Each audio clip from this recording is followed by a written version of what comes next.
Let's talk about vital signs.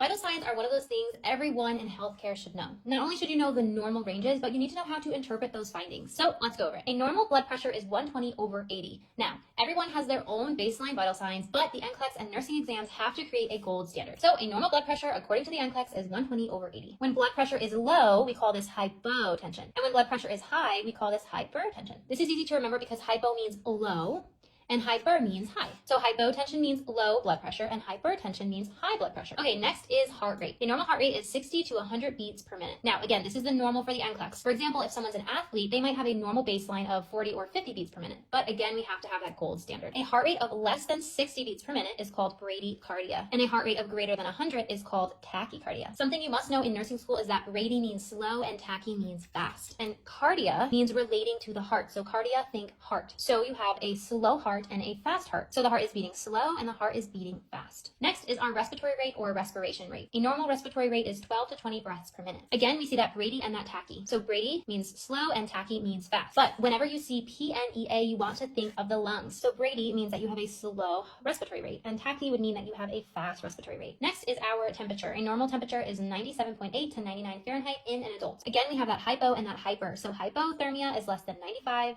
and hyperthermia is greater than 104. This would indicate the patient has a fever. Next is our oxygen levels. A normal oxygen saturation is 95 to 100%. But note on the NCLEX that COPD patients are expected to have lower O2 levels. This can be as low as 88%, and this would be considered typical and expected. When you have low levels of oxygen, you want to think hypoxemia. The tissues are deprived of oxygen. Okay, next is pain. Yes, pain is a vital sign. Even though it's subjective information, it's still considered a vital sign. This can be measured in numerous ways, but the most popular one known is the Wong-Baker faces, which look like this. You can find more nursing notes like this in the Complete Nursing School bundle. Happy studying, future nurses!